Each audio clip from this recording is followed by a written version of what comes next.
that, we want to bring in Carrie Severino, president of the Judicial Crisis Network. Carrie, it's always good to see you. Thank you for being here. So one of Mitch McConnell's biggest legacies as majority leader was his handling of judicial confirmations. The Senate, was confirming judges well into December of 2020, even after President Trump lost the election. Can Majority Leader Chuck Schumer catch up in these next 4 years? Well, one of the things that President Trump had going for him was a historically high number of vacancies when he came into office.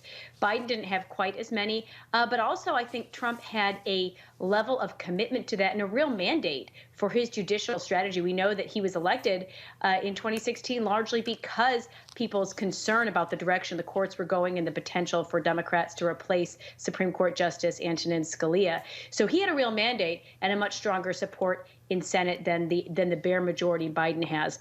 So far, what we've seen is Biden has not moved quite as quickly to make nominations as Trump has. And obviously, there's a razor-thin margin for that. So I think it remains to be seen whether he can have that same kind of impact that Trump has. I think also we've seen that a lot of his nominees, have been people who, like the nominees today, didn't have a very clear background on the record on issues in our kind of unknown, maybe because he's trying to check a lot of different boxes here. He said he's going to appoint certain number of public defenders, et cetera.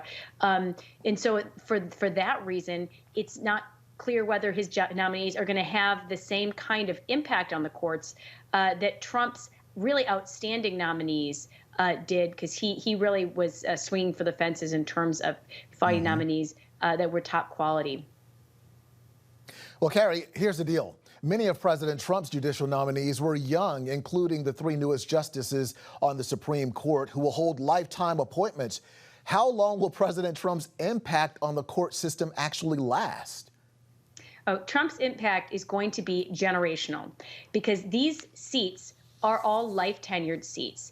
And we're talking about nominees who, yes, were in the prime of their careers and still have a lot of years ahead of them, but also are people who were chosen specifically because they are bold, because they're willing to stand up for their commitment to the Constitution and the rule of law. And so these also aren't going to be shrinking violets who are just going to kind of go along to get along. They know and understand the principles of the Constitution, and they're going to be unashamed in standing up for them.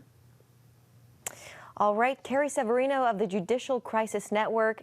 We appreciate you coming on with us this evening. We know you're busy and have a lot of people who want to talk to you because of your expertise in this field. So thank you so much. Thanks for your time.